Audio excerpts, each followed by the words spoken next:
You may remember that we talked about parallel structure, and before starting the main topic, we focused on few external issues. Like at the beginning of the slide, you can remember that there was a part for warm-up session, and in warm-up session we talked about parts of sentence. How many parts of sentence are there? Can you remember that point?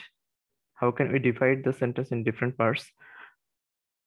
How can we name them? কিভাবে আমরা তাদেরকে নামকরণ করতে পারি? You may remember that we can divide the sentences into different parts, but these parts can be either phrase or clause, right?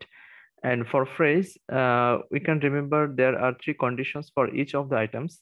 Like they should be group of words, there should be part of sentence, and phrase will not carry any subject and verb, but clause has a subject and verb. Clause will carry a subject and verb. And next we talked about clause, and in clause it is quite different from phrase in this point that clause will carry a subject and verb, but other 2 points will be similar for both phrase and clause.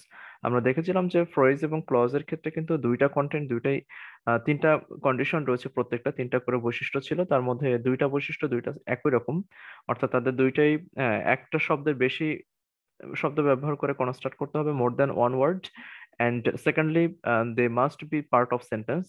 And finally, phrase will not carry any clause, any subject and verb, but clause will carry a subject and verb. And in the definition of parallel structure, we tried to figure out how can we find the parallel structures and which part we should call parallel structure. And to figure out this question, or to figure out this point, we identified that in a sentence there might be three areas, like it should be subject, verb, or object. If we get multiple components in any of these three areas, we have to justify or verify are the patterns or are the parts in same grammatical pattern or not. We have to verify that, we have to ensure that all the parts in any specific of these three areas will be in similar grammatical pattern. That is called parallel structure. একটা সেন্টেন্সের মধ্যে তিনটা area থাকতে পারে, কখনো এটা হতে পারে অবশ্যই দুইটা উপাদান ম্যান্ডেটরি একটা সেন্টেন্সের জন্য, কিন্তু আমরা সাধারণত তিনটা উপাদান খুঁজে পাই একটা সেন্টেন্সের মধ্যে, যেমন এটাকে আমরা বলে থাকি একটা সাবজেক্ট, একটা ভার্ব, একটা অবজেক্ট। এই যে তিনটা কম্পোনেন্ট, সাবজেক্ট, ভার্ব, অবজেক্ট, এই তিনটা কম্পোনেন্টের এরিয়ার মধ্যে কোনো একটা এরিয়াতেই হয় সাবজেক্ট তিনটা অথবা ভার্ব তিনটা অথবা অবজেক্ট তিনটা যদি মাল্টিপল কম্পোনেন্টস থাকে, তাহলে এই কম্পোনেন্ট গুলোর মধ্যে আমাদের খুঁজে বের করতে হবে যে সেখানে কোনো ধরনের মিসম্যাচ রয়েছে কিনা, বা সবগুলা কম্পোনেন্ট সেম গ্রামাটিক্যাল স্ট্রাকচারে রয়েছে কিনা। যদি সেম গ্রামাটিক্যাল স্ট্রাকচারে থাকে তাহলে বুঝতে হবে যে এই সেন্টেন্সটি ওকে বা প্যারালেল হয়েছে। যদি প্যারালেল না হয় তাহলে কি হবে, যদি সবগুলা প্যাটার্ন একই রকম না হয় তাহলে কি হবে, definitely the sentence will be problematic on, and it is a faulty sentence. So we have to make the corrections for these sentences. And so how can we make the corrections? Before going through the correction process, we have to verify that how can we connect these components. এই যে আমরা অনেকগুলো কম্পোনেন্টের কথা বলছি, এই component গুলোকে একটার সাথে আরেকটা কানেক্ট করতে পারি কিভাবে? Suppose we have the variables x, y and z. You can remember that we had two ways to connect this variables. এই যে এক্স, ওয়াই এবং জেড বলছি, বা একটা সাবজেক্টের মধ্যে মানে একটা সেন্টেন্সের সাবজেক্টের মধ্যে হয়তো তিনটা সাবজেক্ট, তিনটা কম্পোনেন্ট ব্যবহার করা হয়েছে, তিনটা নাউন ব্যবহার করে একটা সাবজেক্ট তৈরি করা হয়েছে। তাহলে এই যে আমরা তিনটা কম্পোনেন্টের কথা বলছি, এই তিনটা কম্পোনেন্টকে কানেক্ট করা হবে কিভাবে, বা কতগুলো প্রসেসের মাধ্যমে আমরা কানেক্ট করতে পারি? We have two ways to connect. Like number one, you can remember that the first one was coordinating conjunctions, and it is the combination of few conjunctions, coordinating conjunctions. There are 7 coordinating conjunctions technically. In short, we call it fanboys: for, and, nor, but, or, yet, so. And through these coordinating conjunctions, we can connect, or we can add multiple numbers of infinite numbers of components. আমরা অসংখ্য কম্পোনেন্টকে কিন্তু যোগ করতে পারি এই fan boys এর মাধ্যমে। And secondly, we talked about subordinating, sorry, no, it is Correlative correlative conjunction. conjunctions, and in short we call it paired conjunctions. আমরা সাধারণত এটাকে সামাজিকভাবে পেয়ার্ড কনজাংশনস ডেকে থাকি, কিন্তু এটার ফর্মাল নেম যেটা সেটা হচ্ছে কোরিলেটিভ কনজাংশনস। এখানে আমাদের অনেকগুলো কোরিলেটিভ কনজাংশন রয়েছে, বাট আমাদের এই এই টপিকের সাথে সঙ্গতিপূর্ণ বা আমরা ফ্রিকোয়েন্টলি যেটা ব্যবহার করি এই টপিকটা ডিল করতে গিয়ে, এবং সাধারণত কোরিলেটিভ কনজাংশন বলতে চারটা কনজাংশনকে মিন করে, আম, মানে বেশি ব্যবহার করে, ফ্রিকোয়েন্টলি ইউজ করে। সেটা হচ্ছে either or, neither nor, not only but also, both and we can connect only two components through this correlative conjunctions or paired conjunctions. এই পেয়ার্ড কনজাংশনস এর মাধ্যমে আমরা মাত্র দুইটা কন্টেন্টকে যুক্ত করতে পারি। Now that's all about the basic discussions of parallel structures, but it's not the enough on. They are not the only structures for parallelism. এটাই শুধুমাত্র যে একমাত্র নিয়ম সেটা নয়। আমরা যখন এখান থেকে যখন বিভিন্ন ধরনের এক্সারসাইজ গুলো করবো, তখন আহ, নতুন নতুন ছোট ছোট আরো অনেকগুলো পয়েন্ট, অ্যাডভান্স রুল আমাদের সামনে আসবে। আমি সেটা তোমাদেরকে বলে দেবো যে কিভাবে নোট নিতে হবে, কখন নোট নিতে হবে। Okay, possibly we finish number 1, 2 and 4 from all previous class, রাইট? আমরা এখান থেকে 1, 2 এবং 1, 2, 3, 4 চারটা শেষ করেছিলাম বোধহয়। স্যার 1 আর 3 মেবি। 1 আর 3, ওকে। পসিবলি 1 আর 3। Now we are suppose to start from number 2। এখানে আমাদের কি করতে হবে দেখো, এখানে এই ফাইলটা আমি তোমাদের সাথে শেয়ার করেছি, কিন্তু নিশ্চয়ই পেয়েছো সবাই। বাট শুরুতেই যদি তোমরা নিজেরা সলভ করতে চাও, একটু প্রবলেম হতে পারে, কারণ মিনিং গুলো একটু ডিফারেন্ট, এখানে একটু অ্যাডভান্স লেভেল মিনিং রয়েছে, এখানকার স্ট্রাকচার গুলাও একটু অন্যরকম, সেন্টেন্স স্ট্রাকচার। তো আমি রিকোয়েস্ট করবো শুরুতে আমার সাথে যাওয়ার জন্য। যারা আগে থেকে বুঝতে পারছো ফাইন, দ্যাটস গুড। বাট যারা মনে করছো যে স্যার এত কঠিন জিনিস, এত টাফ জিনিস আমরা আসলে শেষ করব কিভাবে, ওরিড হওয়ার কোনো কারণ নেই। আমি স্টেপ বাই স্টেপ তোমাদেরকে হেল্প করছি যে কিভাবে এটা বুঝতে হবে। প্রথমত তোমাকে ম্যাপিংটা বুঝতে হবে যে আমরা কিভাবে সলভ করব, কারণ এখানে একটা সেন্টেন্সের মধ্যে তো অনেকগুলো পার্টস থাকতে পারে, অনেকগুলো অংশ থাকতে পারে। কোন অংশটুকু আমার আসলে টার্গেট, আমি কোন অংশটুকু নিয়ে কাজ করব, সমস্ত অংশে কিন্তু তোমার কাজ নেই। হ্যাঁ, সো এই স্পেসিফিক পয়েন্ট গুলো কোথায়, এই পার্টস গুলো কোথায়, সেটা ধরতে পারলে তখন তুমি এটা ইজিলি সলভ করতে পারবে। Don't worry. Now we are going through exercise number 1 and sentence number 2। Please read the sentence at the beginning. শুরুতেই তোমরা সেন্টেন্সটা পড়ে ফেলো, জাস্ট রিড আউট।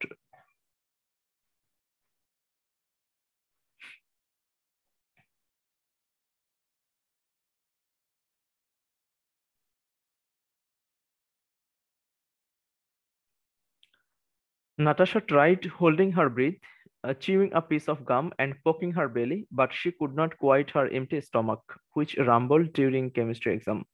মিনিংটা একটু বোঝার চেষ্টা করি। Natasha tried holding her breathe, Natasha চেষ্টা করছিল কিসের জন্য? হোল্ডিং হার ব্রিথ, তার নিঃশ্বাস ধরে রাখার জন্য, মানে নিঃশ্বাস চেপে রাখবে। চিউইং আ পিস অফ গাম, একটা গাম চিবাবে, আমরা যেটাকে সুইং গাম বলি, এটা হচ্ছে চিউইং গাম। অ্যান্ড পোকিং হার বেলি, এবং তার পেটে গোতা দিচ্ছে, খোঁচা দিচ্ছে। পোকিং অপশনটা কোথায় থাকে বলো তো? একটা জনপ্রিয় সোশ্যাল মিডিয়ায়, এখন অবশ্য খুব একটা ব্যবহার করে না, ফেসবুকে। ফেসবুকের একটা পোকিং একটা অপশন আছে এখন, আসলে অন্য ইমোটিকনস এর এত ব্যবহার যে পোকিংটা এখন আসলে কেউ ব্যবহারই করে না তেমন। আগে এক সময় তো ইমোটিকন ছিল না, তখন এই কাউকে খোঁচা দেওয়ার জন্য, মানে তাকে তার সেন্স ফেরানোর জন্য এই পোকিং অপশনটা ক্লিক করতো। যাই হোক, আহ নাতাশা 3টি কাজ করছে। Number 1, try holding her breathe, তার নিঃশ্বাস ধরে রাখার চেষ্টা করছে। চিউইং আ পিস অফ গাম, একটি গাম চেবানোর চেষ্টা করছে। অ্যান্ড পোকিং হার বেলি, এবং তার পেটে গোতা দিচ্ছে। কেন কেন সে এতগুলো কাজ করছে? But she could not quite her empty stomach, কিন্তু সে কোনোভাবেই তার এই শূন্য পাকস্থলীকে শান্ত করতে পারছে না। QUIET, কোয়াইট, এখানে দুইটা শব্দ রয়েছে, কোয়াইট, এক সেম প্রনাউন্সিয়েশন, একই রকম উচ্চারণে দুইটা শব্দ রয়েছে। একটা হচ্ছে QUIET,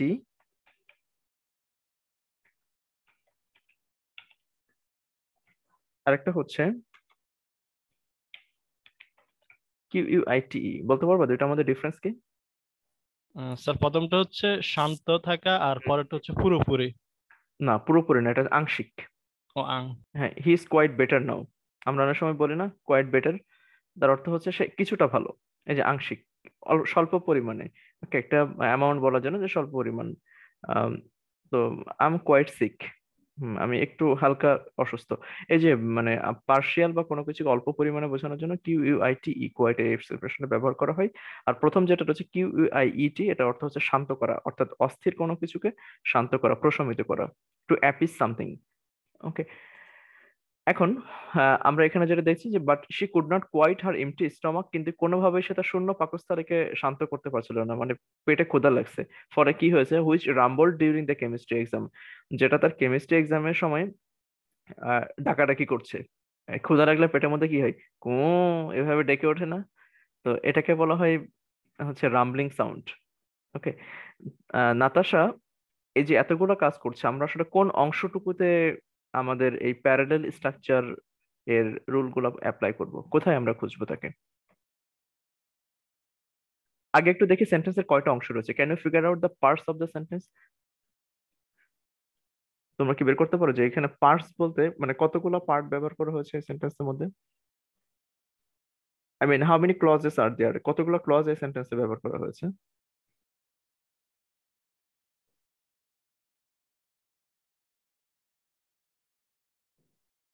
একটু ডিফিকাল্ট, আমি একটু বোঝানোর চেষ্টা করি, দেখো।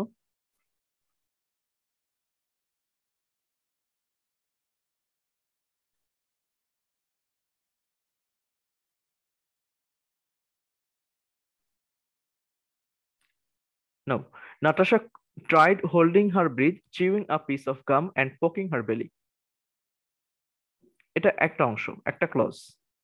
সেকেন্ড ক্লজ কোনটা? But she could not quite her empty stomach which rumble during the chemistry exam.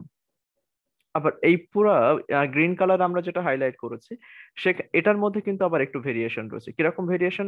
যে এটার মধ্যে আবার দুইটা ক্লজ ব্যবহার করা হয়েছে। এই পরবর্তী দুইটা ক্লজের মধ্যে একটা ক্লজ হলো মেইন ক্লজ আর একটা ক্লজ হচ্ছে সাবঅর্ডিনেট ক্লজ। বলতো কোনটা মেইন ক্লজ এবং কোনটা subordinate clause?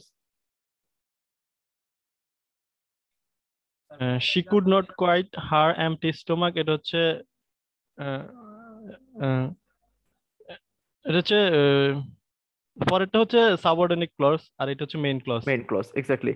Which rumble during the chemistry exam, আমরা ইএপি 101-এ সম্ভবত আহ, ইয়ে পড়েছিলাম, ওটার নাম হচ্ছে relative clause. Can you remember? Which, that, when, where, who, whose, মনে আছে তোমাদের নাকি ভুলে গেছো? আচ্ছা, হ্যাঁ, ভুলে গেলেও সমস্যা নেই, এখন আবার মনে করতে হবে সেগুলো। She could not quite her empty stomach which rumble during the chemistry exam, এটা একটা সাবঅর্ডিনেট ক্লজ। ওই যে ইফ যুক্ত বাক্যে ইফ যেমন একটা সাবঅর্ডিনেটিং কনজাংশন, এখানে হুইচ এটা সাবঅর্ডিনেটিং কনজাংশনে কাজ করে, বাট এটার আরেকটা নাম হচ্ছে এটা একটা রিলেটিভ প্রোনাউন। এটা একটা রিলেটিভ প্রোনাউন সবসময় একটা সাবঅর্ডিনেট ক্লজ তৈরি করে। প্রত্যেকটা রিলেটিভ প্রোনাউন সবসময় সাবঅর্ডিনেট ক্লজ তৈরি করে।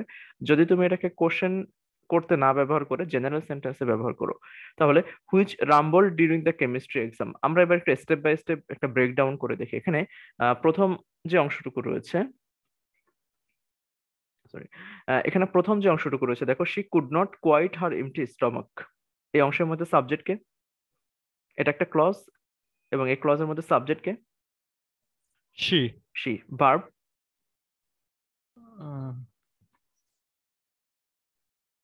কোয়াইটটা আর হচ্ছে কুড নটটা হচ্ছে কুড। একসাথেই, একসাথেই, হ্যাঁ, এটা নিয়ে ভয়ের কিছু নেই। একসাথেই মানে একটা ভার্বাল ফ্রেজ ব্যবহার করেছে, কুড নট কোয়াইট। মানে যেহেতু এটা নেগেটিভ করেছে আর এটা এখানে মডাল অক্সিলারি ব্যবহার করা হয়েছে, তাহলে ভার্ব বলতে এখানে বোঝানো হবে এই তিনটা একসাথে, কুড নট কোয়াইট। তাহলে একটা সাবজেক্ট, ভার্ব কয়টা? টেকনিক্যালি ভার্ব কিন্তু একটা। এবং এখানে অবজেক্ট কয়টা? একটা স্যার। সেটা কি? হার এমটি স্টোমাক। স্টমাক। হার এমটি স্টমাক, এই তিনটা মিলে একটা ফ্রেজ, হার হার হার এমটি এমটি স্টোমাক। স্টমাক। এবং এই সম্পূর্ণ অংশটুকু একটা একটা অবজেক্ট। তাহলে আমরা দেখছি যে এখানে দ্বিতীয় অংশে যে দুইটা ক্লজ ব্যবহার করা হয়েছে, এই দুইটা ক্লজের মেইন ক্লজের মধ্যে একটা সাবজেক্ট, একটা ভার্ব, একটা অবজেক্ট। এখানে কি আমাদের এই ভেরিফাই করার মতো কোনো অপশন রয়েছে? নেই, কারণ যেখানে আমরা একটা করে অপশন পাবো সেখানে আমাদের কোনো কাজ নেই। এবার তাহলে পরে সাবঅর্ডিনেট ক্লজে আসি। হুইচ দিয়ে যে অংশটুকু ব্যবহার করেছে, which rumbled during the chemistry exam, এখানে হুইচ বলতে কাকে মিন করা হয়েছে? The stomach. স্টমাককে মিন করা হয়েছে। তাহলে যা ডাকাডাকি করছিল, কে ডাকছিল? তার স্টমাক ডাকছিল, মানে পেটের মধ্যে গুড়গুড় শব্দ হচ্ছিল। তাহলে এই স্টমাক এটা কিন্তু সিঙ্গুলার। আবার হুইচ বলতে স্টমাককে বোঝানো হয়েছে, তাহলে এখানে সাবজেক্ট কয়টা? একটাই। হুইচ বলতে একটা সাবজেক্টকে মিন করছে। রাম্বল এখানে ভার্ব কয়টা? একটা। আর এখানে অবজেক্ট কয়টা? একটা, দ্য হ্যাঁ, কেমিস্ট্রি এক্সাম।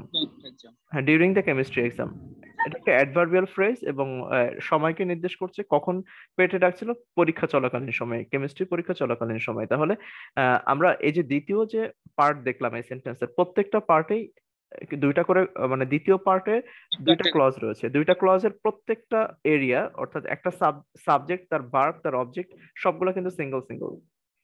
তাহলে এখানে কি আমাদের জাস্টিফাই করার মতো কোনো অপশন রয়েছে? না স্যার, No. তেমন। So we leave it. আমরা এখন এটা বাদ দিয়ে প্রথম অংশ চলে যাচ্ছি। Natasha, Natasha tried holding her breath, chewing a piece of gum and poking her belly. Who is the subject here? And how many subjects are there? One. Natasha. One. Natasha. Verb, how many verbs? One verb. Tried. One. How many objects? Three object. Three objects. এখন কিন্তু আমরা দেখছি যে এই subject একটা, verb একটা, কিন্তু object তিনটা। এবার আমরা এই পয়েন্টে দেখবো যে তাহলে আমাদের এই যে তিনটা অবজেক্ট, তিনটা কম্পোনেন্ট যে অবজেক্টের জায়গায় যুক্ত করা হলো এক্স, ওয়াই এন্ড জেড, তাহলে প্রত্যেকটি কম্পোনেন্ট দ্বারা কি অবস্থায় রয়েছে, সেম গ্রামাটিক্যাল প্যাটার্ন কিনা। এখন এটা আমাদেরকে এই পুলিশি কার্যক্রমটা এখানে সম্পাদন করতে হবে, আমাদেরকে আইন শৃঙ্খলা রক্ষা করতে হবে বাক্যের মধ্যে। তাহলে দেখি আইন সে মেনেছে কিনা। Natasha tried, number 1, holding her breath, then chewing a piece of gum and poking her belly. ওকে, আমি পরবর্তী অংশটা এখন কালার হাইলাইট নেগেটিভ করে দিই। আসসালামু আলাইকুম স্যার। ওয়ালাইকুম আসসালাম। ওয়ালাইকুম আসসালাম। এবার দেখো, নাতাশা কিসের চেষ্টা করছিল? Holding her breathe, first phrase. আমরা যেহেতু এখানে মাল্টিপল ওয়ার্ডস পাচ্ছি, বাক্যের কোনো একটা অংশে যদি মাল্টিপল ওয়ার্ড থাকে এবং সেটা যদি একটা বাক্যের অংশ হয়ে থাকে, তাহলে বুঝতে হবে এটা হয় ফ্রেজ হবে অথবা ক্লজ হবে। এখন এটাকে আমরা কি বলবো? এটা কি ফ্রেজ নাকি ক্লজ? এটা phrase. Definitely phrase. Has it any subject? Has it any verb? No. Subject তো নাই। অনেকে ওই যে গতদিন বলেছিলাম যে আইএনজি থাকলে কিন্তু তাকে ভার্ব বলা যাবে না। যদি আইএনজি হয় তাহলে সাধারণত সাথে কন্টিনিউয়াস টেন্সের থেকে আসে।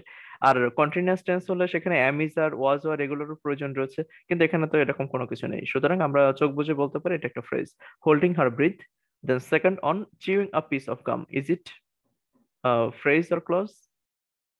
Phrase. Phrase. And third on poking her belly? এটাও phrase. ফ্রেজ। তিনটা ফ্রেজ। তাহলে এখন কি তোমার justification complete?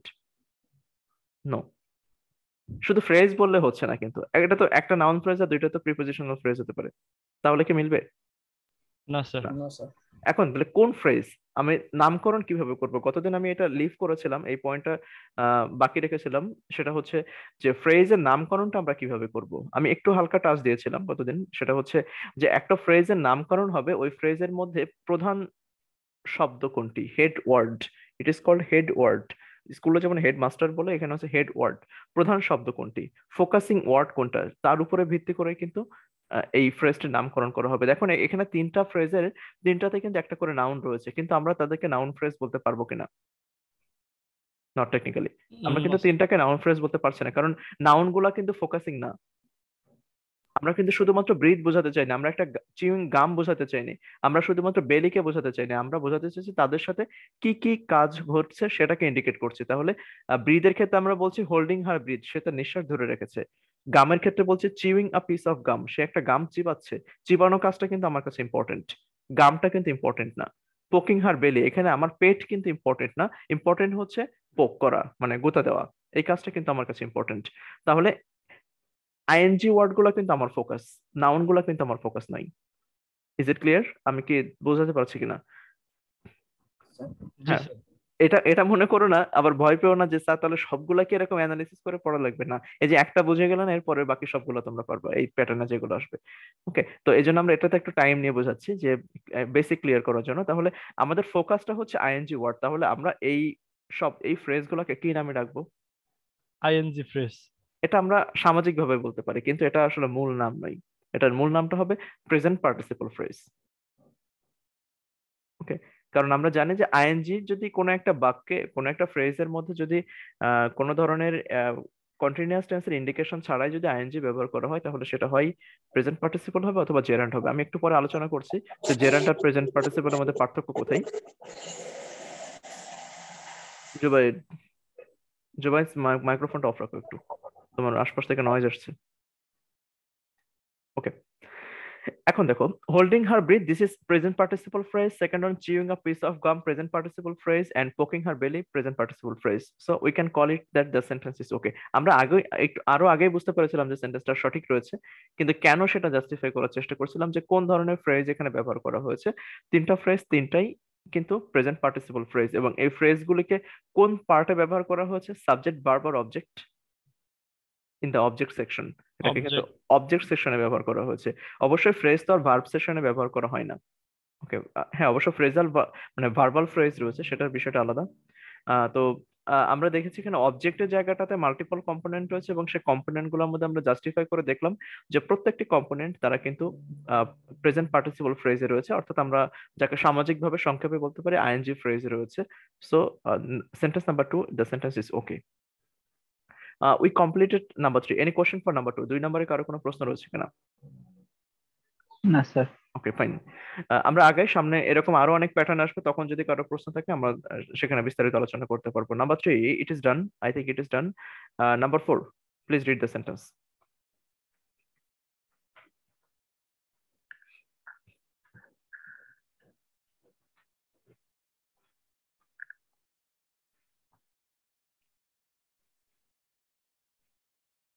Celine looked behind the toilet in the laundry basket and checked under the bed, but she could not find Squeeze.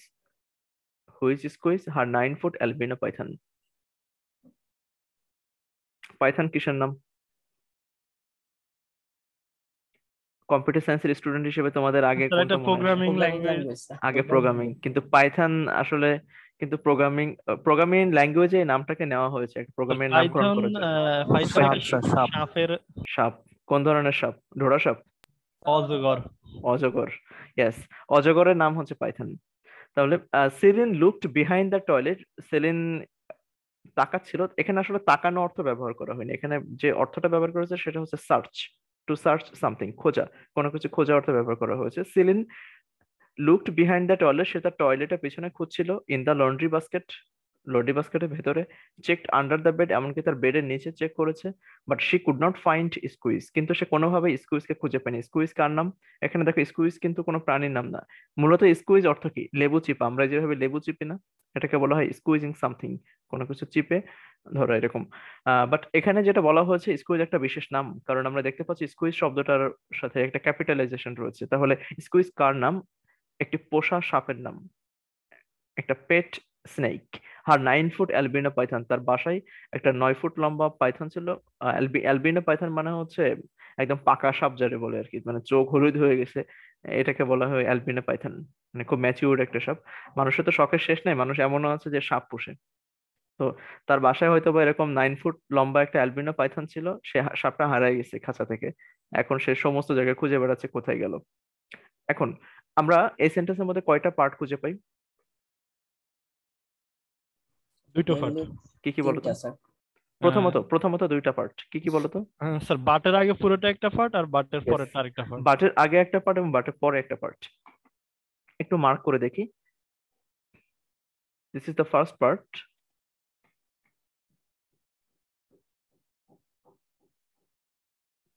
No.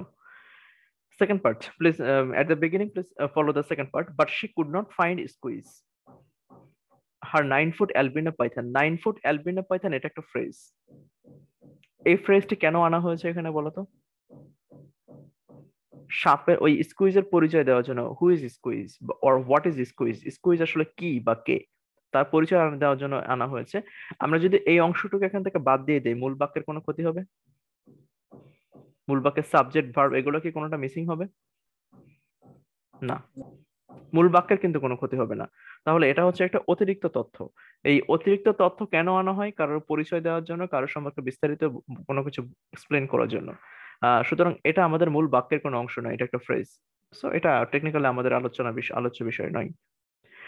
এখন আমরা তার আগের অংশে আসি। She could not find squeeze, এখানে সাবজেক্টকে, দ্বিতীয় পার্টের সাবজেক্টকে শি, ভার্বকে could not find, object squeeze. Squeeze. তাহলে কয়টা সাবজেক্ট? একটা সাবজেক্ট, একটা ভার্ব, একটা অবজেক্ট। একটা অবজেক্ট। এখানে কি আমাদের কোনো কাজ থাকার কথা? না sir. We are leaving it. Fine, এখন আমরা এটা বাদ দিয়ে প্রথম অংশ চলে আসি। Selin looked behind the toilet. Selin এখানে সাবজেক্ট কে? Selin verb, look looked object. অবজেক্টের জায়গায় কয়টা প্যাটার্ন 3টা প্যাটার্ন। মনে হচ্ছে? কিন্তু আবার শেষ পার্টে যে দেখছি সেখানে আবার আরেকটা ভার্ব ব্যবহার করা হয়েছে, চেকড। এবার তো একটা কনফ্লিক্ট লেগে গেল। তাহলে আমরা দেখছি এই প্রথম যে পার্ট খুঁজে পেয়েছি, এই তিনটা পার্টের মধ্যে ভার্ব রয়েছে দুইটা, আবার মানে একটা কেমন একটা হিজিবিজি অবস্থা। আমি একটু এভাবে সেপারেট করি যে সেলিন সাবজেক্ট একটা, লুক ভার্ব একটা। তাহলে সাবজেক্ট এবং ভার্বের পরে ইমিডিয়েটলি কে থাকে? অবজেক্ট। ফাইন, আমি তাহলে প্রথম অবজেক্টটাকে মার্ক করলাম, অবজেক্টের প্রথম কম্পোনেন্টকে মার্ক করলাম। This is the first one, behind the toilet, then in the laundry basket, and final one checked under the bed. এবার আমরা যাব majority will dominate the minority. এখানে যে তিনটা প্যাটার্ন আমি হাইলাইট করেছি গ্রিন কালারে, তিনটা প্যাটার্ন, তিনটা কি সেম প্যাটার্নে রয়েছে? No sir. চোখে দেখা দেখছি। তাহলে কিভাবে প্যাটার্ন গুলাকে আমরা বুঝবো আসলে তারা সেম কিনা? নামকরণ করতে হবে। আমরা বুঝতে পারছি তারা হয় ফ্রেজ হবে অথবা ক্লজ হবে, এবং যেহেতু এই গ্রিন কালার হাইলাইট করা অংশগুলোর মধ্যে কোনো সাবজেক্ট এবং ভার্ব নেই, আছে কি? Behind the toilet, is there any subject or verb? No.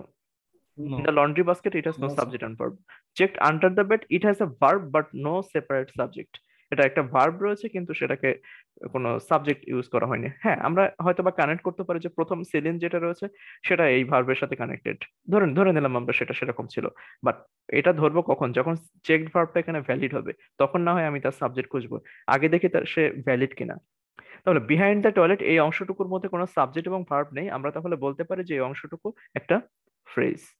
এখন এই ফ্রেজকে কোন নামে ডাকবো? এখানে তো একটা নাউন রয়েছে টয়লেট, তাহলে কি নাউন ফ্রেজ বলবো? What is the focusing word in the phrase? এই ফ্রেজের মধ্যে আমাদের ফোকাস ওয়ার্ড কোনটি? প্রিপজিশনটা বিহাইন্ড। এক্স্যাক্টলি বিহাইন্ড শব্দটা কিন্তু আমার কাছে ইম্পর্টেন্ট, কারণ এখানে বলা হয়নি ইন দ্য টয়লেট, টয়লেটের ভেতরে না, বলা হয়নি in front of the toilet, বলা হয়নি অন দ্য টয়লেট, টয়লেটের উপরে না, টয়লেটের ভেতরে না, টয়লেটের পাশে নয়, বলা হয়েছে বিহাইন্ড দ্য টয়লেট, টয়লেটের পেছনের অংশে। তাহলে টয়লেট থেকেও কিন্তু আমার কাছে বেশি ইম্পর্টেন্ট হচ্ছে তার লোকেশন, মানে কোন সাইড ইন্ডিকেট করা হয়েছে, বিহাইন্ড, ব্যাক সাইড ইন্ডিকেট করা হয়েছে। So we will focus on the word behind. As the behind is a preposition, this phrase will be called as prepositional phrase. Sometimes in short it is called as a pp. অনেক সময় এটাকে সংক্ষেপে বলে পিপি। পিপি বললে তো আবার অনেকে মাথায় ঢোকে প্রোফাইল পিকচার। প্রোফাইল পিকচারের আর একটা নাম আছে পিপি, বলো তো কি সংক্ষেপে বলে অনেকেই? Sir DP. ডিপি। ডিপি পূর্ণ রূপ কি? ডাউনলোড ফটো বা স্যার ডেস্কটপ ফটো। না, ডিসপ্লে পিকচার। ডিসপ্লে পিকচার আবার এটারও ডিভিশন আছে, কেউ কেউ আবার বলে হচ্ছে ডাবল পি। ডাবল পি থেকে বলে ডিপি, মানে পিপি, এখানে দুইটা পি তো ওটাকে বলা হচ্ছে ডাবল পি। মানে ফেসবুক মানে মতামত তো সব জায়গায় আমাদের দুই ভাগে করে ফেলছে, দুই ভাগ কেন 4 ভাগ 10 ভাগ করে ফেলছে আর কি। এটা ভালো ঢুকলে বোঝা যায় একটা একটা আবিষ্কারক হয়ে গেছে একদম সবাই। আর হচ্ছে মানে আমরা তো এখন হেভি অপিনিয়ন গিভার হয়ে গেছি আর কি, যে একটা নিউজ পোর্টালে ঢুকলে বোঝা যায়, তার কমেন্ট বক্সে গেলে আমি মাঝে মাঝে একটু দেখি যে মানুষ কি পরিমাণ ডিভিশন তৈরি করতে পারে।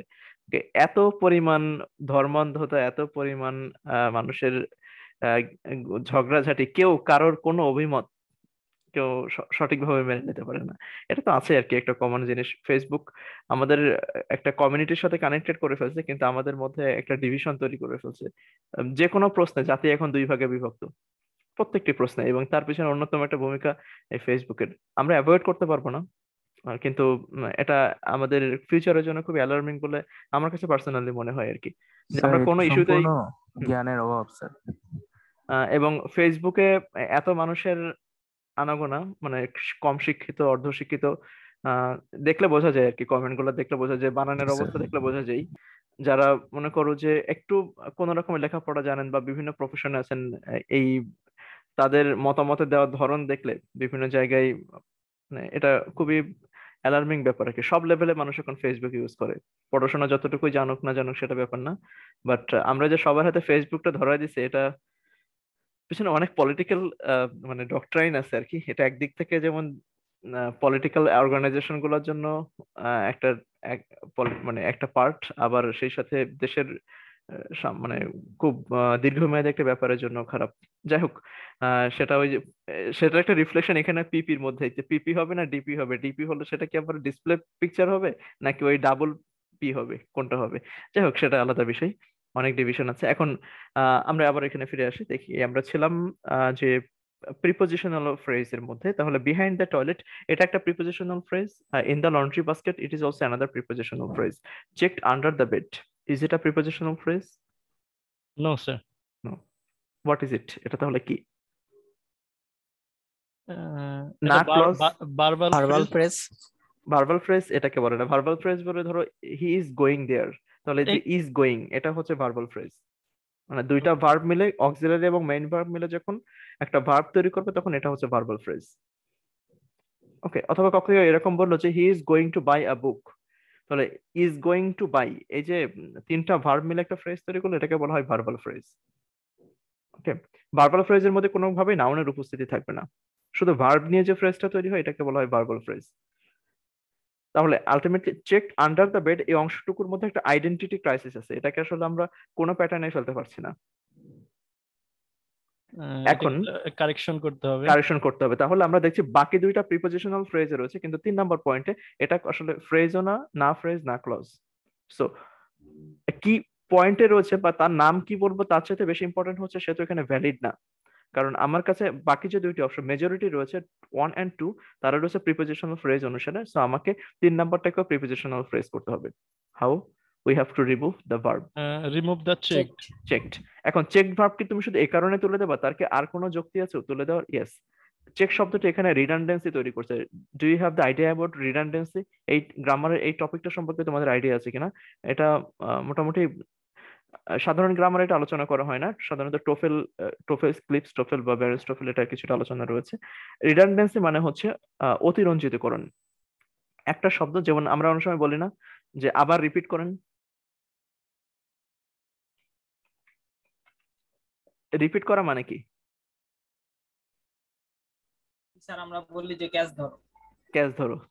তারপর হচ্ছে আবার রিপিট করেন, এটা খুব কমন, আবার রিপিট করেন, আবার একটু রিপিট করেন, বুঝতে পারিনি।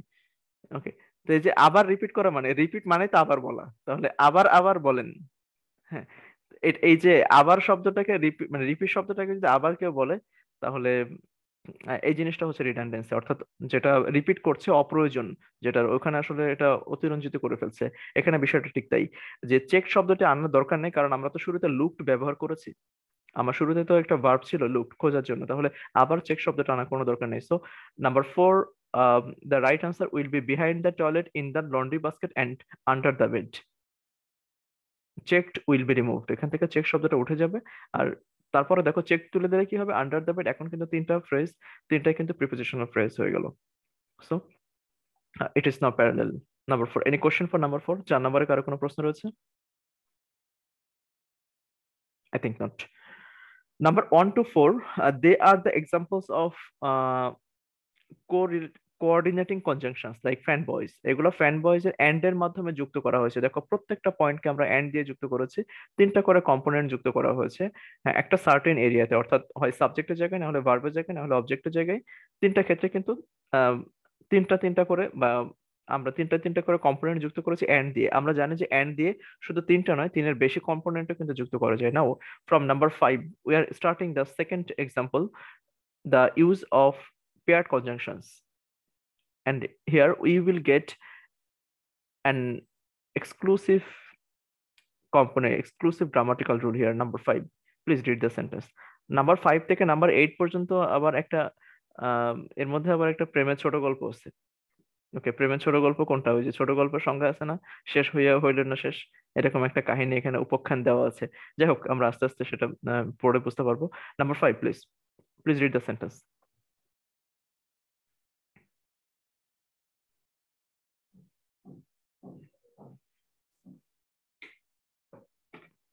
পড়ে ফেলো।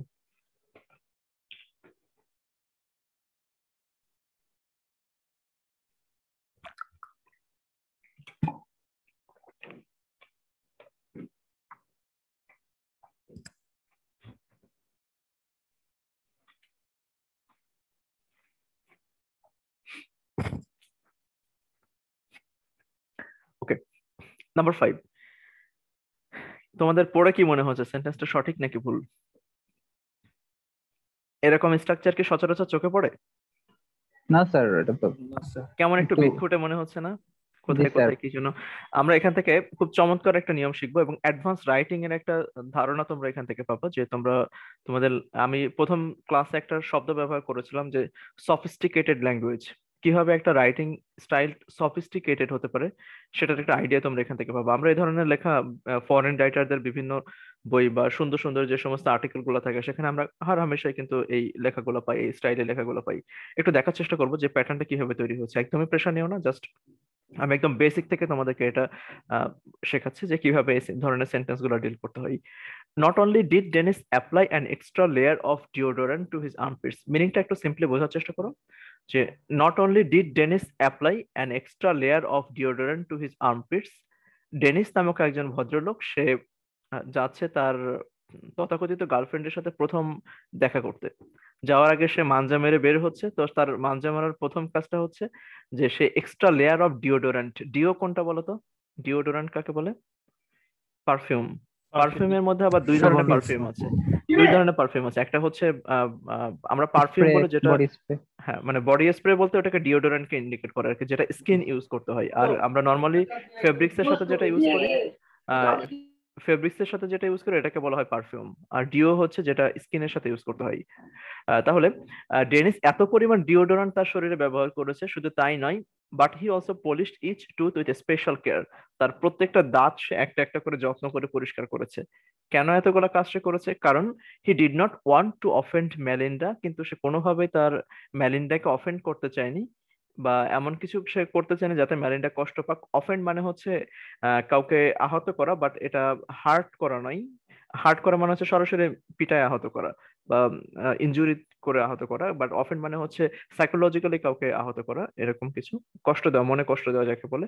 কিন্তু সে চায়নি যে মেলিন্ডা কোনোভাবে মনে কষ্ট পাক। কিসের মাধ্যমে? উইথ এনি আনপ্লেজেন্ট অডার্স, তার কোনো অস্বাভাবিক গন্ধে। তার মানে ও ব্যক্তির শরীর দিয়ে মনে হয় হরমোনাল রিজনে তার হয়তো এমনি সবসময় গায়ে গন্ধ বেরোয়। কিছু মানুষ আছে এরকম হরমোনাল কারণে, মানে যতই সে ডিওডোরেন্ট ইউজ করুক, সাবান মাখুক, এটা গন্ধ বের হয় বা মুখে গন্ধ থাকে। এটা কিছু মানুষের হরমোনাল প্রবলেম আছে। তো যাই হোক, সেটা কি কারণ ছিল আমি অত ডিপে যাব না। এখন আমরা আসি এখানকার সেন্টেন্স স্ট্রাকচার কেমন ছিল সেটা দেখার জন্য। প্রথমে আমরা দেখতে পাচ্ছি, আমরা সেকেন্ড সেন্টেন্সটাকে আগে একটু দেখি। He did not want to offend Melinda with any unpleasant odours. Who is the subject? He. He. Verb? Didn't want. Didn't want. Didn't want to offend, এখানে একটা ভার্বাল ফ্রেজ বলতে হবে তোমাকে। Didn't want to offend এই পুরোটুকু হচ্ছে verb. সে offend করতে চায়নি কাকে? মেলিন্ডাকে। এখন এখানে অবজেক্ট কে? মেলিন্ডা। মেলিন্ডা। তাহলে উইথ এনি আনপ্লেজেন্ট অর্ডারস এটা কি? এটাও তো অবজেক্ট। এখানে অবজেক্ট দুইটা, তার মানে কিন্তু অবজেক্টের দুইটা পার্ট সেটা বলা যাবে না, দুইটা কম্পোনেন্ট তা কিন্তু বলা যাবে না। এখানে দুইটা অবজেক্ট রয়েছে, একটা অবজেক্ট হচ্ছে প্রাইমারি অবজেক্ট, আর একটা অবজেক্ট হচ্ছে সেকেন্ডারি অবজেক্ট। প্রাইমারি অবজেক্ট হচ্ছে মেলিন্ডা, আর সেকেন্ডারি অবজেক্ট হচ্ছে এনি আনপ্লেজেন্ট অর্ডারস। তাহলে এই যে প্রাইমারি অবজেক্ট কয়টা? একটা। সেকেন্ডারি অবজেক্ট কয়টা? একটা। একটা। তাহলে প্রত্যেকটা দুইটা অবজেক্ট দেওয়া হয়েছে, দুইটা অবজেক্টের প্রত্যেকটা কিন্তু একটা একটা করে। আবার সাবজেক্ট একটা, ভার্ব একটা। তাহলে এখানে কি মাল্টিপল কম্পোনেন্ট কোনো এরিয়াতে কি ব্যবহার করা হয়েছে? না, কোনো অংশে কিন্তু মাল্টিপল কম্পোনেন্ট ব্যবহার করা হয়নি। তাহলে এই সেন্টেন্স, এই অংশটুকুতে আমাদের কোনো প্রবলেম নেই। অনেকের মনে হচ্ছে তাহলে স্যার এই যে দুইটা অবজেক্ট ব্যবহার করা হলো এটা কি? একটা তো প্রাইমারি, একটা সেকেন্ডারি। সেকেন্ডারি। যদি এরকম হতো মেলিন্ডার সাথে আরো একজন রয়েছে, মেলিন্ডা এন্ড অ্যাঞ্জেলা, তখন কয়টা প্রাইমারি অবজেক্ট? তখন কয়টা হতো? কয়টা কম্পোনেন্ট হতো? দুইটা। তখন প্রাইমারি তখন কিন্তু দুইটা হতো, মেলিন্ডা এন্ড অ্যাঞ্জেলা দুইজন হয়ে যেত তখন। সেক্ষেত্রে আমরা বলতাম যে প্রাইমারি অবজেক্টে দুইটা কম্পোনেন্ট ব্যবহার করা হয়েছে। এখানে প্রত্যেকটা কিন্তু একটা একটা করে কম্পোনেন্ট ব্যবহার করা হয়েছে। সো এখানে কোনো অংশ নেই বা কোনো আমাদের জাজ করার মতো সেকেন্ড পার্টে কোনো অংশ নেই। ওকে, লিভ ইট, বাদ দাও। এবার আসি আমরা প্রথমটা দেন।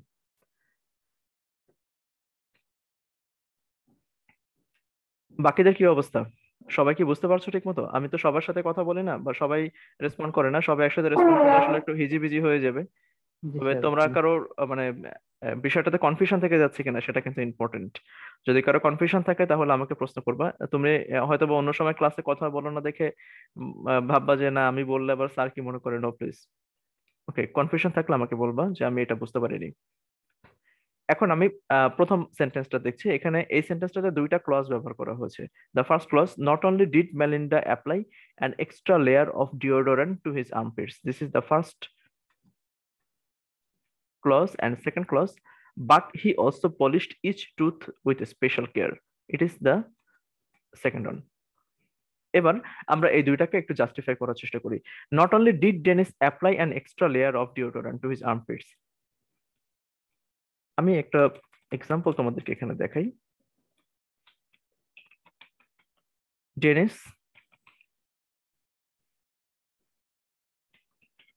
অ্যাপ্লাইড, ডেনিস অ্যাপ্লাইড, এই সেন্টেন্সটাকে যদি তুমি এখন কোশ্চেন করো, ইন্টারোগেটিভ সেন্টেন্স করো, তাহলে কি হবে?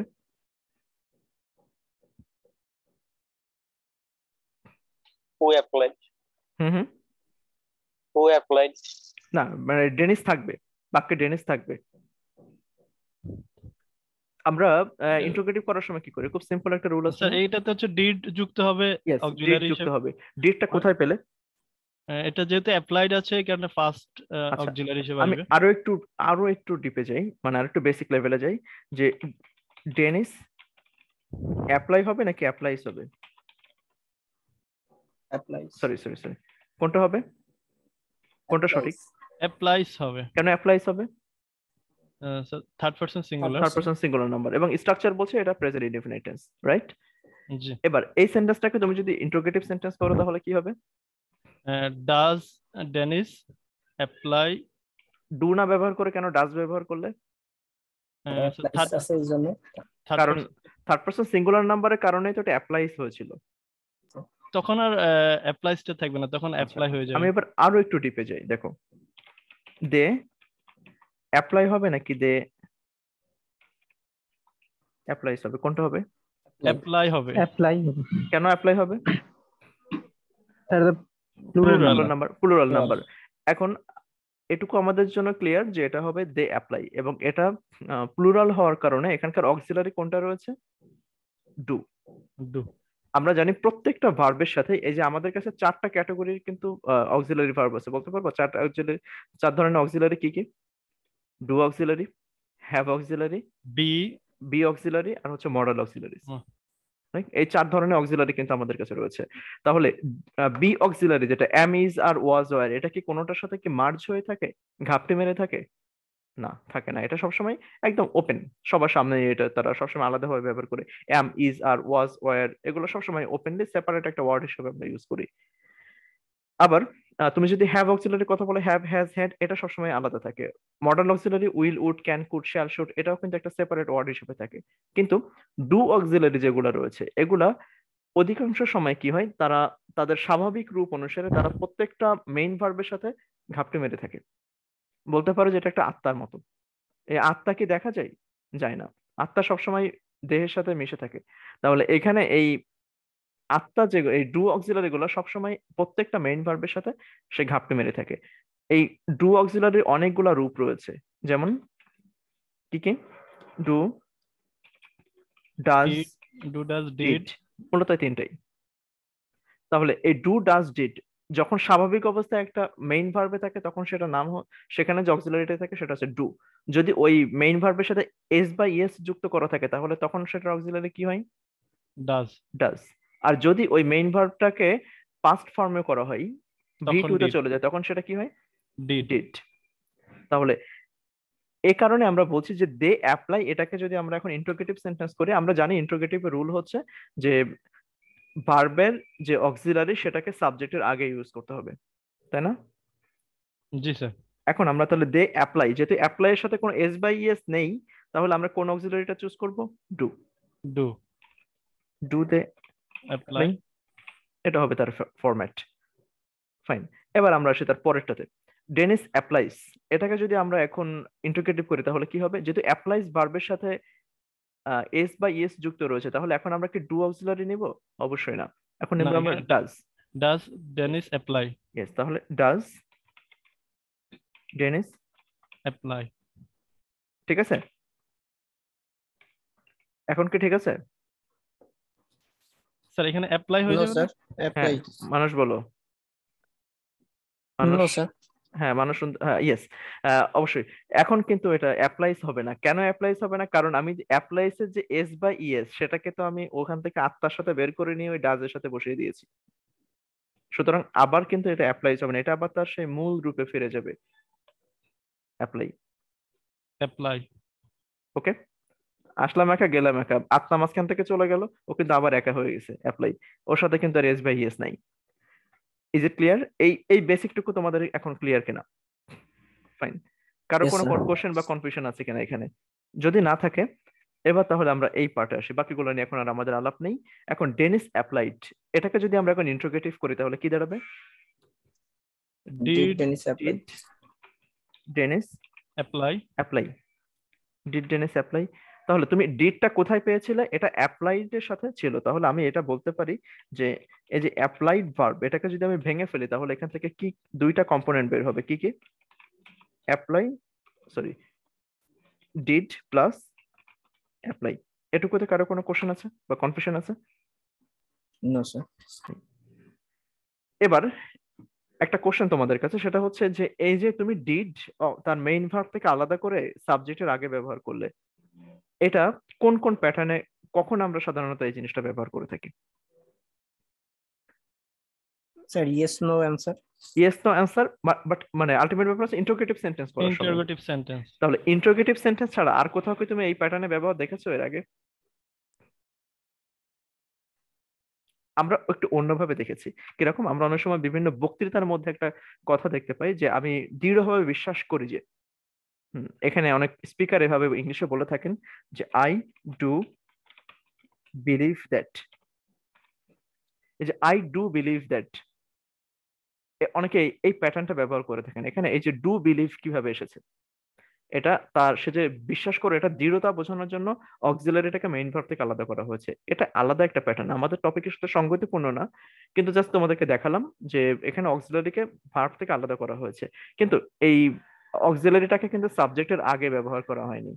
তো এটা আমরা আসলে এখন জাস্ট দেখালাম যে এই অক্সিলারিকে মেইন ভার্ব থেকে আলাদা করে আরো অন্যান্য প্যাটার্ন ইউজ করা যায়, এটা বাদ। এখন আমরা এখানে দেখি যে ডিড ডেনিস অ্যাপ্লাই, অক্সিলারিটাকে মেইন ভার্ব থেকে আলাদা করে তাকে সাবজেক্টের আগে বসানো, এটা কি আমরা ইন্টারোগেটিভ সেন্টেন্স বাদে অন্য কোথাও দেখেছি? এর আগে হয়তো বা দেখিনি। এখন আমরা দেখব যে এই সেন্টেন্স গুলোতে নট, এখন তুমি এই সেন্টেন্সে ফিরে যাও, 5 নাম্বার সেন্টেন্সের প্রথম গ্রিন কালারে হাইলাইট করা যে অংশটুকু রয়েছে সেখানে ফিরে যাও। দেখো, not only did Dennis apply an extra layer of deodorant to his armpits, যদি আমরা বলি যে অক্সিলারি ভার্বকে সাবজেক্টের আগে ইন্টারোগেটিভ সেন্টেন্সে শুধুমাত্র ব্যবহার করা যায়, তাহলে কি এই সেন্টেন্সের শেষে কোশ্চেন মার্ক হওয়া উচিত ছিল না? কিন্তু সেখানে কি কোশ্চেন মার্ক দেওয়া হয়েছে? না স্যার। হয়নি। তাহলে হয় আমরা ভুল, নাহলে বই ভুল। না, ওখানে কারেক্ট আছে, এটা কোরিলেটিভ কনজাংশনের ক্ষেত্রে এইভাবে use কোরিলেটিভ করা হয়। কনজাংশনের ক্ষেত্রে শুধুমাত্র, specially not only but also, not only but also ক্ষেত্রে এই নিয়মটা প্রযোজ্য যে তুমি চাইলে অক্সিলারি ভার্বকে সাবজেক্টের আগে ব্যবহার করতে পারো, সেক্ষেত্রে তোমাকে কোশ্চেন মার্ক ইউজ করতে হবে না। মানে এটা ইন্টারোগেটিভ সেন্টেন্স হবে না, এটা আরো 10টা জেনারেল সেন্টেন্সের মতোই হবে। তাহলে আমি যদি এভাবে দেখি, not only did Dennis apply, আমি শুধু এই অংশটুকু এখান থেকে কপি করে নিচ্ছি।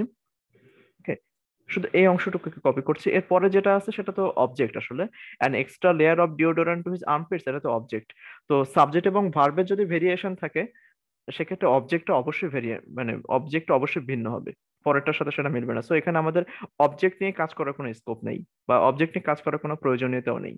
আমরা তাহলে শুধুমাত্র আগের অংশটুকু দেখছি। আমাদের কাছে নিয়ম বলে দেওয়া হয়েছিল যে আমরা জাস্টিফাই করব প্যারালাল স্ট্রাকচারের মধ্যে যে নট অনলি পরে যে ধরনের গ্রামাটিক্যাল স্ট্রাকচার থাকবে, বাট অলসো পরে কিন্তু সেম গ্রামাটিক্যাল স্ট্রাকচার থাকবে, আমরা সেটা জাস্টিফাই করার চেষ্টা করছি।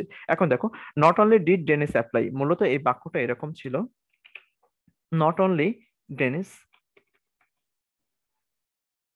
অ্যাপ্লাইড। দেখো তো, এই যে দুইটা প্যাটার্ন, এই দুইটা প্যাটার্নের মধ্যে কি কোনো ভিন্নতা আছে? নট অনলি অ্যাপ্লাইড আর not only did Dennis apply দুইটা কি ভিন্ন নাকি একই রকম? স্ট্রাকচারালি একটু ডিফারেন্ট বাট মিনিং চোখের দেখায় সেম। ভিন্ন কিন্তু মিনিং সেম এবং তাদের স্ট্রাকচারও সেম। শুধুমাত্র এখানে কি করা হয়েছে, আমরা জানি তো এই যে অ্যাপ্লাইড ভার্বটা কিভাবে গঠন করা হয়। অ্যাপ্লাইড ভার্বের গঠন কি? ডিড এবং অ্যাপ্লাই দুইটা শব্দের সমন্বয়ে। তাহলে not only did Dennis apply এই অংশটুকুর মধ্যে তুমি যদি এই ডিডটাকে ডেনিসের আগে না রেখে ডিড যদি তুমি ডেনিসের অ্যাপ্লাই পরে দিয়ে দাও তাহলে কি হবে? ধরো যাক আমি ডিড এখানে রাখবো না, আমি ডিড এখান থেকে সরিয়ে অ্যাপ্লাইয়ের সাথে দিয়ে দেবো, তখন এটা কি হবে? অ্যাপ্লাইড হয়ে যাবে। Same meaning.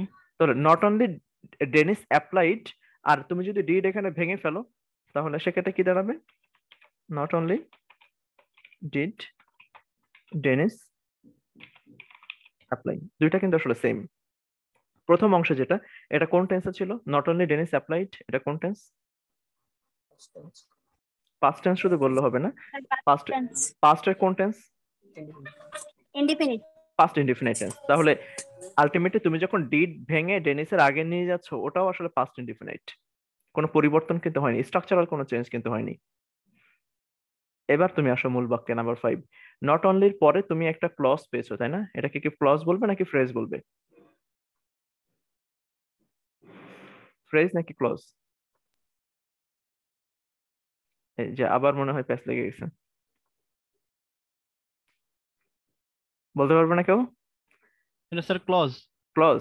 এখানে একটা সাবজেক্ট একটা ভার্ব আছে না, ডেনিস সাবজেক্ট ডিড অ্যাপ্লাই, এটা হচ্ছে ভার্ব, তাহলে এটা একটা ক্লজ। আর এই ক্লজটি কোন টেন্সে রয়েছে? Sir first indefinite clause. First indefinite tense. তাহলে নট অনলি পরে তুমি যদি একটা ক্লজ ফার্স্ট ইনডিফিনিট টেন্সে পাও, বাট অলসো পরে যেটা থাকবে সেটা কি হবে? ওটা first indefinite. First indefinite clause হবে। দেখো তো আছে এখানে কি অবস্থায়, সেন্টেন্সের স্ট্যাটাস কি? হ্যাঁ ওটাও ফার্স্ট ইনডিফিনিট ক্লজ। কিন্তু একটা কনফিউশন লাগছে অনেকের মনে যে এখানে তো স্যার বাট অলসো, এখানটাতে ডিডটা আলাদা আছে। হ্যাঁ বাট অলসো তো নেই স্যার, এখানে দেখছি বাট হি অলসো, তাহলে এখানে আবার কি প্যাচ লাগাইলো? এটা অনেকের আবার কনফিউশন হচ্ছে। তাহলে সেটা আমি সমাধান করে দিচ্ছি। আমরা তাহলে নট অনলি পরে যে ডিড ডেনিস অ্যাপ্লাই এই যে প্যাটার্ন ব্যবহার করলাম, এটা নিয়ে কারো কোনো প্রশ্ন আছে কিনা?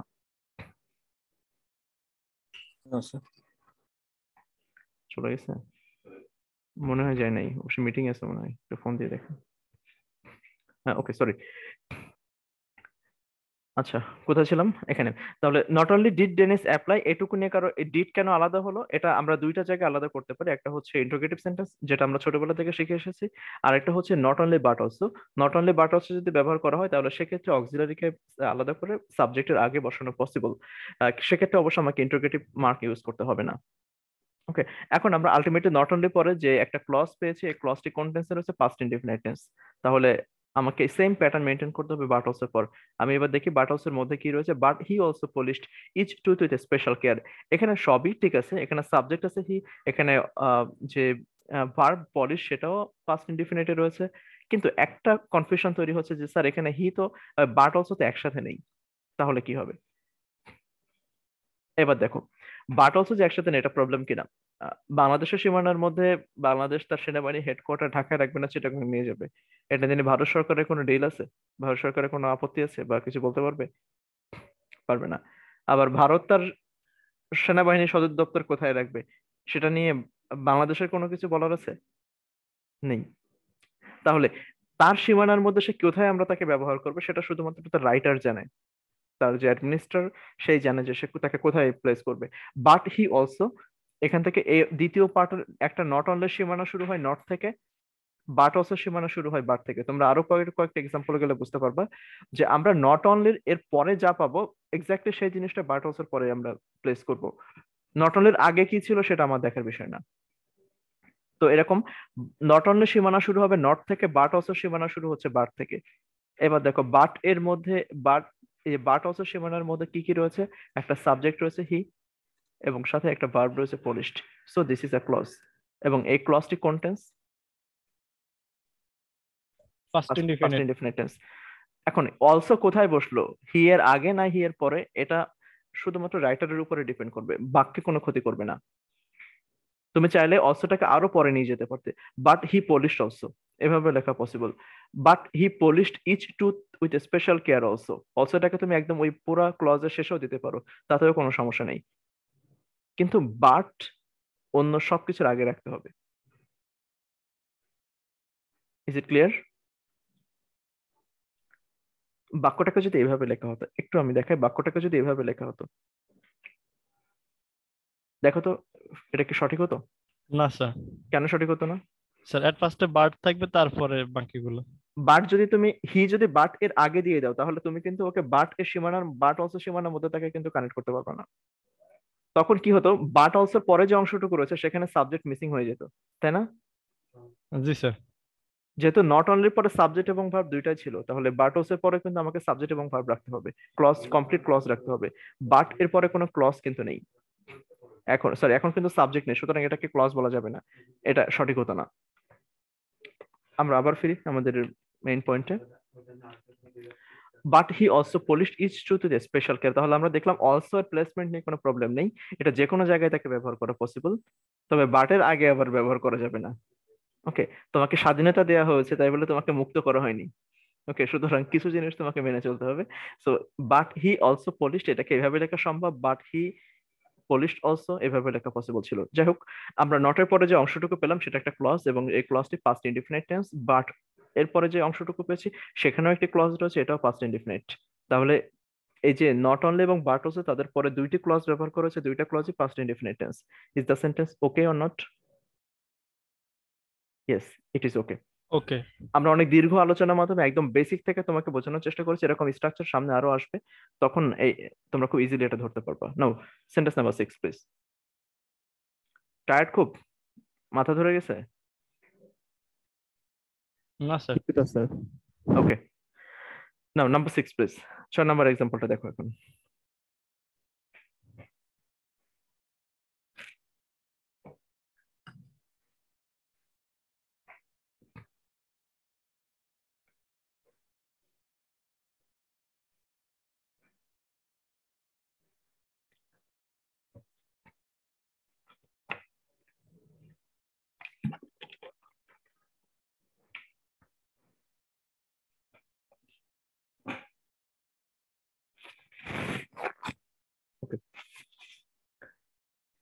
Number 6, for his first date with Melinda, মেলিন্ডার সাথে তার প্রথম সাক্ষাতে ডেনিস কি কি কিনেছিল? Dennis bought not only a dozen roses, সে শুধু 1 ডজন গোলাপ কিনেছে তাই নয়, but he also purchased a box of chocolates, কিন্তু সে 1 বক্স চকলেটও কিনেছে।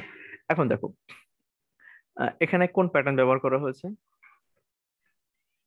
দুইটা পার্ট কানেক্ট করার জন্য not only but also. Not only but also. আমরা এখন একটু মার্ক করে ফেলি, not only a dozen roses, but he also purchased a box of chocolates. একটু ভিন্ন কালার দেই তাহলে বুঝতে সুবিধা হবে।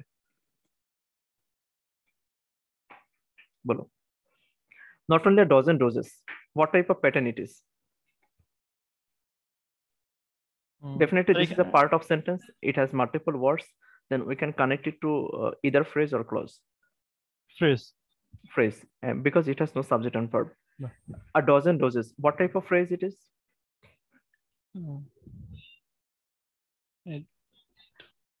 মানে আমরা শুধু ফ্রেজ বলে থেমে যেতে পারছি না, আমাদেরকে এটাও জাস্টিফাই করতে হবে এটা কোন ধরনের phrase. Because the head word is noun, a dozen roses, তুমি যদি এখানে রোজ শব্দটা বাদ দিয়ে দাও তাহলে এ ডজন, 1 ডজনে, কিছু বুঝাইতে পারবা? স্যার এটা হচ্ছে নাউন ফ্রেজ। তাহলে আমরা আসলে গোলাপ কিনতে চেয়েছি, সেটা 1 ডজন বা 2 ডজন সেটা ইম্পর্টেন্ট নয়, তাহলে গোলাপটা আসলে ইম্পর্টেন্ট। সে যে টিউলিপ কিনে নাই, গোলাপ কিনেছে, তাহলে নাউনটা কিন্তু আমার কাছে important. So a dozen roses, this is a dozen, it is a noun phrase. এখন বাট অলসোর পরে কি রয়েছে? এটা একটা ক্লজ। এটা একটা clause. He also purchased a box of chocolates, এখানে একটা সাবজেক্ট রয়েছে হি, এখানে একটা ভার্ব রয়েছে পারচেসড। তাহলে এই আমরা দুপাশে কি সিমিলার কম্পোনেন্ট পাচ্ছি বা সিমিলার প্যাটার্ন পাচ্ছি? না স্যার। সমাধান কি? সমাধান হচ্ছে নট অনলিটা ডেনিস বটের আগে আসবে, নট অনলির পরে আমাদের সাবজেক্ট এবং একটা ভার্ব থাকতে হবে, তাহলে উভয় পাশে ক্লজ হবে আমাদের। কিন্তু নিয়ম হচ্ছে তুমি নট অনলি চেঞ্জ করতে পারবে না, মানে ডেনিস বটটা আমাদের পরে মানে চলে আসবে। প্রথমটা অনুযায়ী দ্বিতীয়টা চেঞ্জ করা যাবে, সরি দ্বিতীয়টা অনুযায়ী প্রথমটা চেঞ্জ করা যাবে না, উজানে যাওয়া যাবে না, ভাটিতে যেতে হবে তোমাকে। ফার্স্টটা প্রথমটা ফার্স্ট cancel অন করতে will define the second on. Okay, first part will define the second on, প্রথম পার্টটা ডিফাইন করবে যে দ্বিতীয় পার্টটা কোন প্যাটার্ন হবে, দ্বিতীয়টা তাহলে যাওয়া যাবে না। হ্যাঁ এখন বলো, হ্যাঁ please। তাহলে হচ্ছে স্যার এখানটাতে আমাদের পার্সেস হি পার্সেস এ বক্স, পার্সেস এই অংশটা বাদ যাবে। হ্যাঁ তাহলে আমাকে খুঁজে বের করতে হচ্ছে পার্থক্যটা কোথায়, প্রথমটা একটা ফ্রেজ, দ্বিতীয়টা একটা ক্লজ। এখন আমাকে দ্বিতীয় যে ক্লজ রয়েছে সেই ক্লজটিকে, ক্লজ তৈরি করেছে যে সমস্ত উপাদানগুলি, তাকে এলিমিনেট করে দিতে হবে ওখান থেকে, সেগুলো বাদ দিয়ে দিতে হবে। তাহলে দ্বিতীয় অংশের সাবজেক্ট এবং ভার্ব, এটা মূলত একটা ক্লজ হওয়ার জন্য কারণ হয়, তাই না? একটা ক্লজ কেন হয় মূলত, ফ্রেজ এবং ক্লজ তো অনেকটা কাছাকাছি, তারা দুইটাই শব্দের অংশ, তারা দুইটাই মাল্টিপল ওয়ার্ড দিয়ে তাদেরকে গঠন করা হয়, কিন্তু তাদের মধ্যে পার্থক্যের জায়গাটা হচ্ছে সাবজেক্ট এবং ভার্ব। সুতরাং আমরা যেহেতু দ্বিতীয় অংশটাকে ফ্রেজ কনভার্ট করতে চাচ্ছি, তাহলে আমাকে এই সাবজেক্ট এবং ভার্ব এখান থেকে তুলে দিতে হবে। So we have to eliminate subject and verb from the second part, then he and purchased will be removed. Now, but also a box of chocolates. Now it is a noun phrase. Is it clear to you? Any question? Not only a dozen roses, but also a box of chocolates. Now both parts are equal now. They are balanced. Any question? Any confusion? I think not. Now, number 7.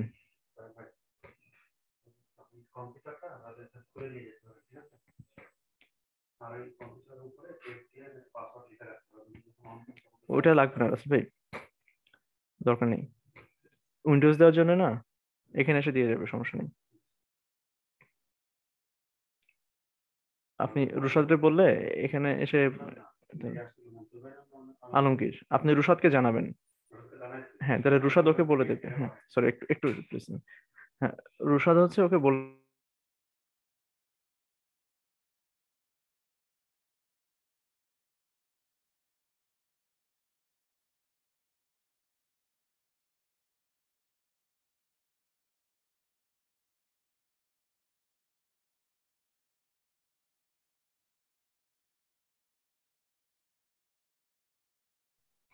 Okay, now the next one. Number 7. Not only did Melinda squeal at the sight of the beautiful bouquet, but she also was tearing open the box and eating chocolates all the way to the restaurant. Not only but also, আমরা প্রথম অংশটুকুকে mark করি।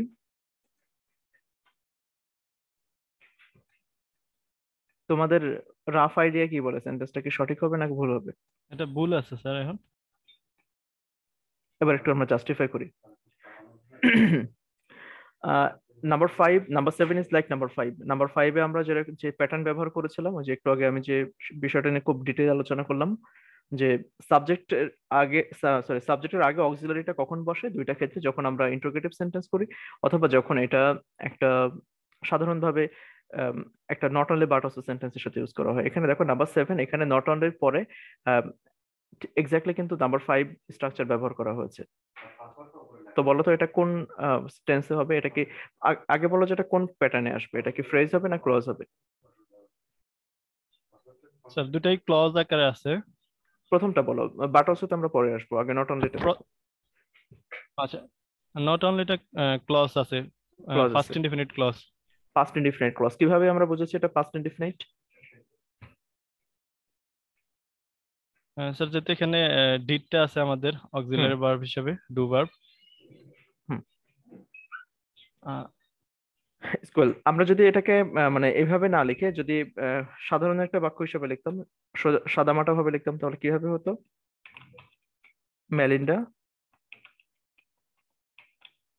স্কুইলড, এরকম হতো। স্কুয়েল অর্থ কি? স্কুইলড হতো। স্কুয়েল, এটা sequel না, স্কুয়েল। তাহলে অর্থটা কেমন ছিল? Not only Melinda did Melinda squeal at the sight of the beautiful bouquet, সুন্দর একটা ফুলের তোলা তাকে উপহার দিয়েছে ডেনিস। সেই ফুলের তোলাটা দেখে সে এত খুশি হয়েছে যে সে এক্সাইটেড হয়ে একটা সাউন্ড করেছে। মানুষ এক্সাইটেড হয়ে কি সাউন্ড করে? এই সাউন্ডটার নাম হচ্ছে স্কুয়েলিং সাউন্ড। বলতে পারবা? অনেকে ভাবে ওয়াও, অনেকে ভাবে নাইস, এগুলো তো আসলে শব্দ, এটা তো আওয়াজ না। মানুষে বলে এই ধরনের একটা অবাক হয়ে একটা এক্সপ্রেশন দেয় মানুষ, দিস ইজ কল্ড স্কুইলিং এক্সপ্রেশন। ওকে, তাহলে মেলিন্ডা শুধু এটা করেছে তাই নয়, but she was also tearing open the box, যে এক বক্স চকলেট খাইতে দিছিল তারা, সেটা দেখা হওয়ার সাথে সাথে ছিঁড়ে ফেড়ে ফেলছে, and eating chocolates all the way to the restaurant, এবং সারা রাস্তা দেখা হওয়ার পর থেকে রেস্টুরেন্ট পর্যন্ত যেতে যেতে সারা রাস্তা চকলেট খেতে খেতে গেছে। এখন দেখো, Melinda did not only did Melinda squeal at the sight of the beautiful bouquet. This part is a clause, and this clause is in past indefinite tense. এই ক্লজটি পাস্ট ইনডিফিনিট টেন্সে রয়েছে। তাহলে দ্বিতীয় পার্টে আমরা যেটা দেখতে পাচ্ছি, but she also was tearing open the box and eating chocolate. আমরা প্রথম অংশে যে ক্লজটি পেয়েছি সেটা পাস্ট ইনডিফিনিট ছিল, দ্বিতীয় অংশ বাট হাউসের পরে যে অংশটুকু আসবে সেটাও আমাদেরকে পাস্ট ইনডিফিনিট করতে হবে। Are the same? নো, দ্বিতীয় পার্টে ওটা হচ্ছে ফার্স্ট কন্টিনিউয়াস কন্টিনিউয়াস টেন্স। তাহলে এখন কি করতে হবে? স্যার ওয়াজটা তুলিতে হবে, আর টিয়ারিং এর এখানে টিয়ার্ড হবে, আর ইটিং এর এখানে এড হবে। Yes, exactly, thank you so much. এটা কিন্তু খুবই ইম্পর্ট্যান্ট একটা বিষয় যে ওয়াজ টিয়ারিং, এখানে ওয়াজ এর সাথে কিন্তু দুইটা মেইন ভার্ব রয়েছে, একটা হচ্ছে ওয়াজ টিয়ারিং আর একটা হচ্ছে ইটিং। সিমিলারলি কিন্তু দুইটা ভার্ব ব্যবহার করা হয়েছে। তুমি হয়তো প্রথমটা বুঝতে পারলে কিন্তু দ্বিতীয়টা বুঝতে পারলে না, তাহলে কিন্তু সেন্টেন্সটা সঠিক হবে না। ওকে, এখন আমরা সলভ করব কিভাবে, দেখো কন্টিনিউয়াস রয়েছে, কন্টিনিউয়াসের যে উপাদানগুলো আছে তাকে রিমুভ করে দিতে হবে, দিয়ে ইনডিফিনিটের যে উপাদানগুলো আছে সেটা ওখানে ইন করতে হবে বা ইনপুট দিতে হবে। কিভাবে? কন্টিনিউয়াসের উপাদান ছিল ওয়াজ এবং ভার্বের সাথে আইএনজি, তাহলে আমরা ওয়াজ এবং ভার্বের সাথে আইএনজি তুলে দেব। দিলাম তুলে, ওয়াজটাকে তুলে দিলাম আর আইএনজিটা কেটে দিলাম, আর ইটিংটাকে আইএনজি রিমুভ করে দিলাম। এবার কি হবে, এই যে দুইটা ভার্ব হলো তাদেরকে এখন ইনডিফিনিট করে ফেলতে হবে, পাস্ট ইনডিফিনিট। কিভাবে করব? টিআর এর পাস্ট ফর্ম কি, পাস্ট ইনডিফিনিট ফর্ম কি? টিয়ার্ড। না, এটা একটু এক্সেপশনাল এই শব্দটা, এটা পাস্ট ফর্ম হচ্ছে টোর। টিআর নামে কোনো শব্দ নেই, টিওআর ই, টোর। টিআর, টোর, টর্ন, টিওআর ইন টর্ন। অনেক সময় বলে না টর্ন ক্লথস, মানে হচ্ছে ছেঁড়া কাপড়, সেই অর্থে আর কি। তো টিওআর ই, টোর। আর ইটিং, এটার ফার্স্ট ফর্ম কি? এড। এট না,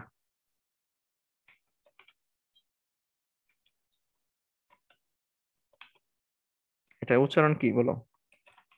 ইংলিশে এটা কত digit?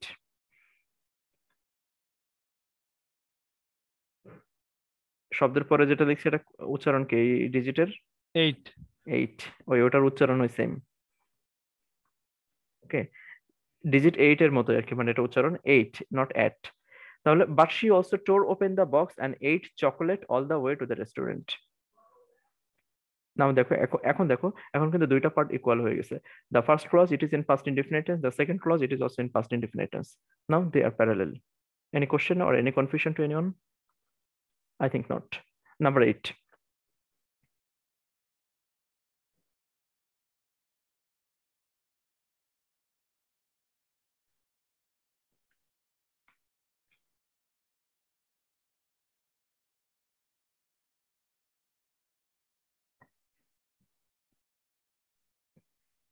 Dennis tried to be thoughtful and generous. এই ছোট গল্পের ইতি হবে এখন।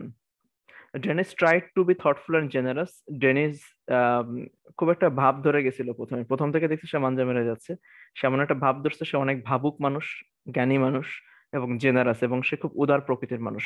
জেনারাস বলতে আসলে কি দানশীল, কিন্তু এখানে জেনারাস বলতে বোঝানো হয়েছে যে যার মন অনেক বড়।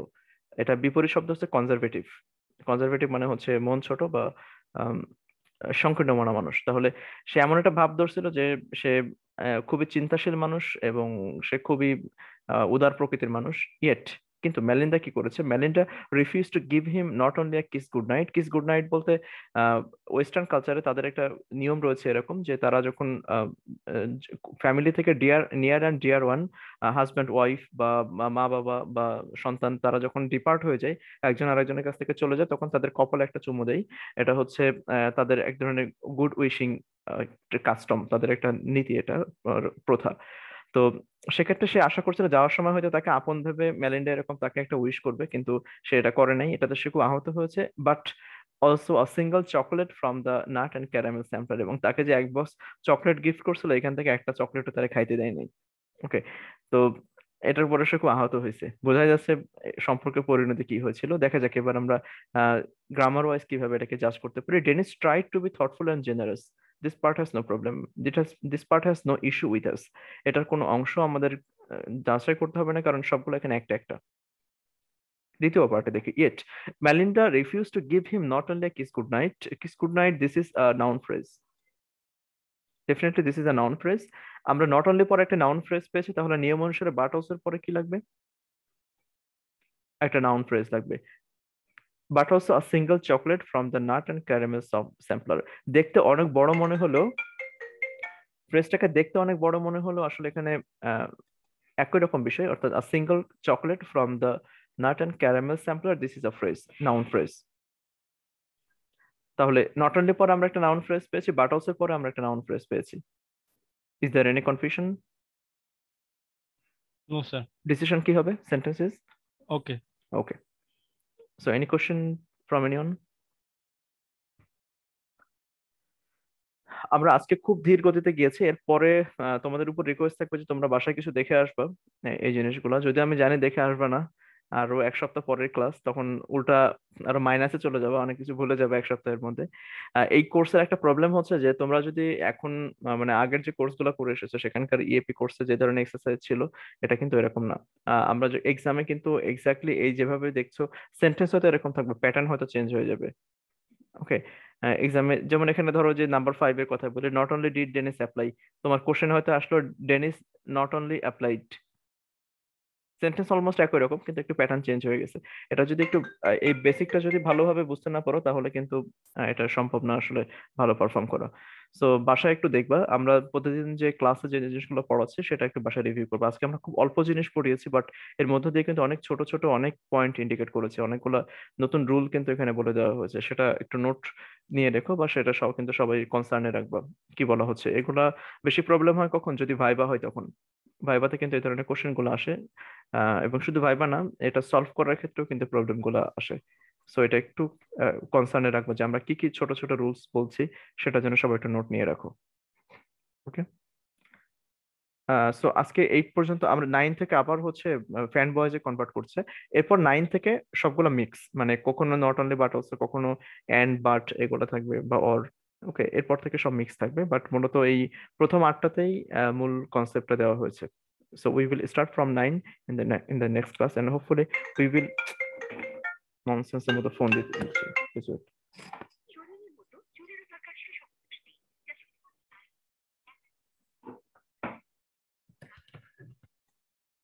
কষ্ট করে ধরছি, জুই নারকেল তেল থেকে ফোন দিছে, মানে মেজাজটা। ওকে, 3বার ফোন দিছে পরপর। ওকে, thank you. Now we will start from number 9 to rest of the items from the next class.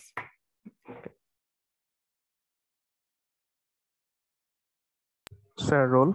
হ্যাঁ, রোল কল করছি, একটু ওয়েট করো, আমি রেকর্ডিংটা অফ করে দিলাম।